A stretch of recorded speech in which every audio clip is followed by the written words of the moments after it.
think by default, humanity is heading to a very dark future.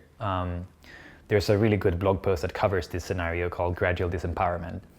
And I think it will look something like humans are entirely devoid and outside of any economic function, and it's basically just kind of fed VR porn and don't really have any agency anymore over their lives. And I think that's very grim.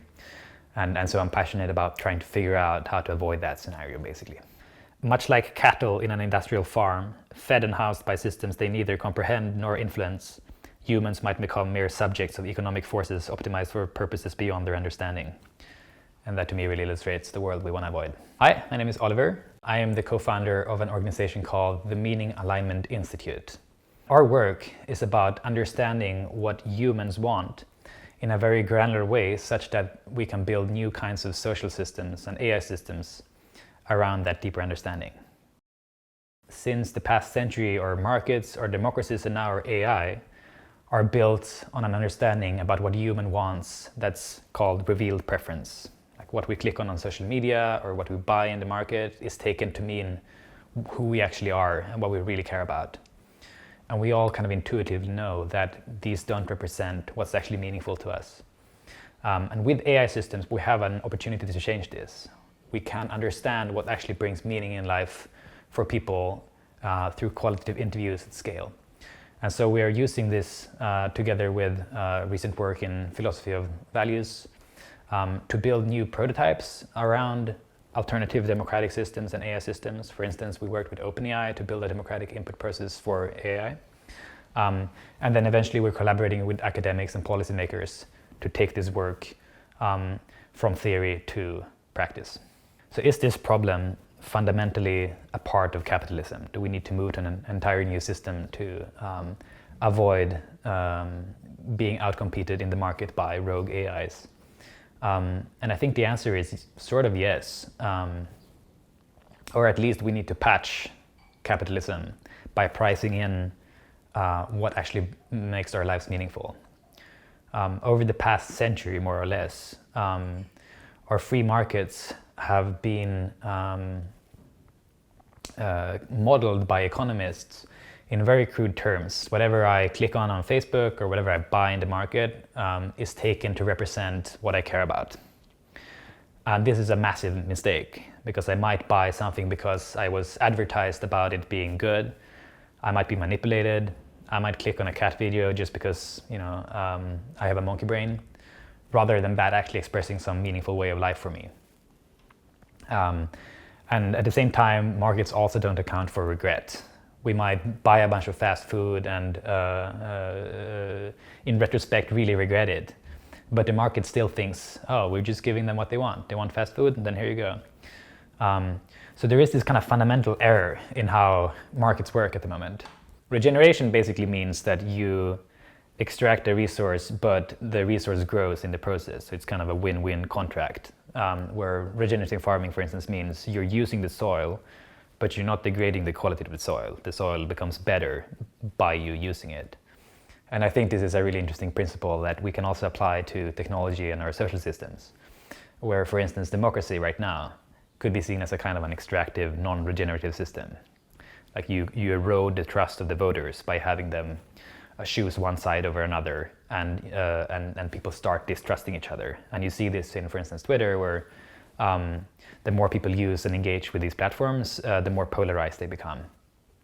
And I think a kind of a regenerative democratic process should ideally be one where people gain trust and by participating. And they come out of the process trusting the other side and understanding the other side better than they could before. And this, I think, kind of happens in person, when people deliberate in town halls, for example. And there are many examples of good town halls and civic discourse where people build trust by participating in a process. But unfortunately, it doesn't really scale. And that's why we have this kind of really fucked up democracy in, for instance, the US, where you have two sides and there's an increasing kind of polarization happening. With AI, there's a potential to rethink some of these systems. So you could have, for instance, a democratic system where people deliberate in depth and really understand the other side by interacting with the chat. And this is something we've actually built together with OpenAI. We've trialed a democratic process where we had 500 representative Americans participate in a kind of a deliberative democratic town hall dialogue where they interact with a chatbot and they saw values of other participants. And we saw as a consequence that people across the political spectrum gain trust in the other side. So that to me clearly shows that there's a lot of room for new kinds of regenerative social processes that we could build with AI at scale. Could AI then embody regenerative values like care for the land, community well-being, etc.? In theory, of course, AIs generally are trained using a technique, for instance, called constitutional AI, where you have a set of principles in a document, and then the AI generates data by looking at these principles and selecting the responses in the chat dialogue, for instance, that best sort of adheres to the set of principles it was given. But in practice, of course, AIs are developed in an extractive market context, which means that the regenerative values that are less likely to win in the sort of in the competitive market will likely get crowded out. But then, of course, there is a potential for open source where communities could at some point train their own models or get together and train models based on regenerative values.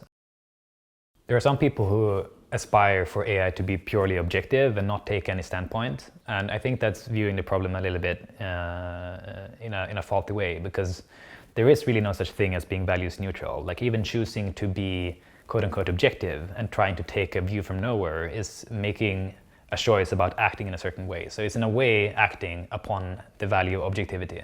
So AIs will have values, maybe not quite in the same way as humans do, but they have some way of acting that's currently specified through its training data. So this kind of idea that you want a purely objective AI is just not going to happen. So what does the world look like after AGI if everything goes extremely well and we succeed?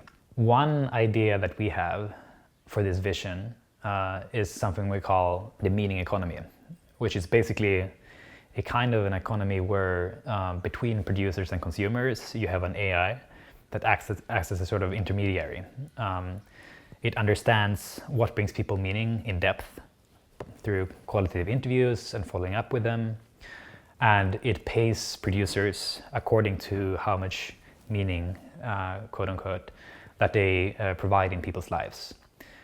So for instance, someone might long for a certain kind of intellectual discussion vibe that they had in college. You can't really shop for that at Amazon or in the market at all.